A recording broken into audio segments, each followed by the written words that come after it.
अस्सलाम वालेकुम। आप में से बहुत से लोगों ने ये वीडियो देखी होगी जिसके अंदर ये कहा जाता है जी बर्गर के अंदर जो चीज़ें डलती हैं, मिसाल के तौर पर क्या क्या चीज़ें आती हैं जनाब। उसका बंद, सबसे पहले बर्गर का बन होता है, फिर उसके अंदर बंद गोभी होती है, अंडा होता है फ्राई, फिर शामी अगर बर्गर है तो उसके अंदर शामी टिक्की होगी, अगर चिकन वाला बर्गर है तो उसके अंदर चिकन होगा।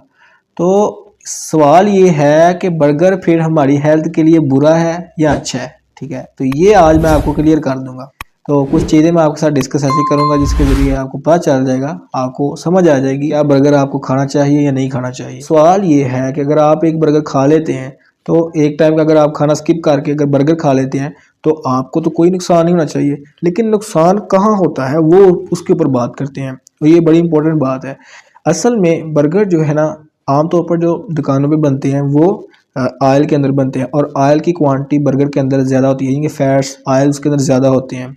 अब इसके साथ केचप होती है और मायोनीज़ होती है। अब मायोनीज़ जो होती है, मायोनीज़ सिर्फ और सिर्फ ऑयल होती है, उसके अंदर 70-80% बल्कि इससे ज़्यादा जो है वो ऑयल होता है। मायोनीज़ बनती ही ऑयल से है। तो ऑयल, जब जारी बात है आप इनडायरेक्टली ऑयल ही खा रहे हैं, ठीक है, तो वो मायोनीज़ और वो केचप जो गंदे टमाटरों की बनी हुई है। अब केचप जो होती है ये अक्सर दुकानों पे जो होती है ये बहुत बुरी जो है ना आपकी बुरा असर रखती है आपकी हेल्थ के ऊपर।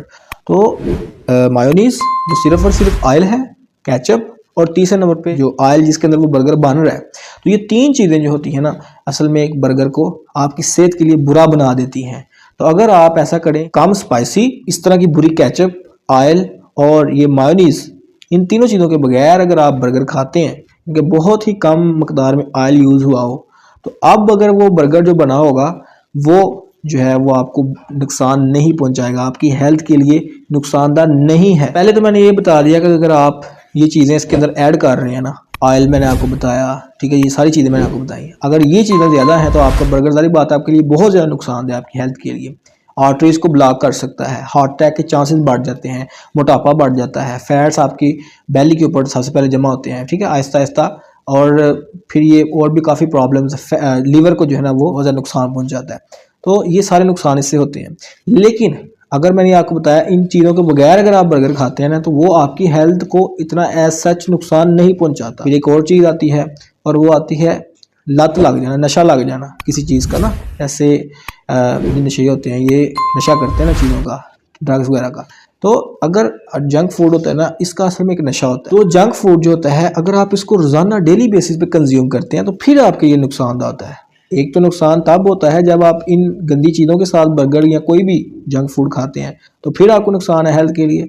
और दूसरा तब होता है जब आप इसकी आपको लत लग जाती है, आप बहुत ज़्यादा खाना शुरू कर देते हैं डेली बेसिस पे और एक्सरसाइज बिल्कुल नहीं करते, तो तब ये चीज़ें आपके लिए नुकसानदायक होती है। कोई भी खाने वाली चीज़ जो होती है ना, उसका आप देखें, उसका कैलोरीज उसके अंदर कितनी है, ठीक है।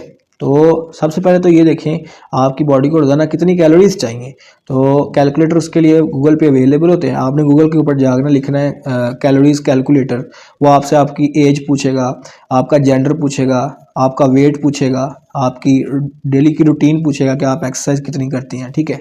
तो वो आप उसको बताएंगे तो उस हिसाब से आपको बता देगा कि आपको रोज़ाना इतनी कैलोरीज चाहिए। इतनी जो है ना वो सेहत का ख्याल रखें, रोज़ाना एक्सरसाइज करें। अगर आपको वीडियो अच्छी लगी हो तो चैनल को सब्सक्राइब कीजिएगा। Stay connected with me and अल्लाह हाफिज़।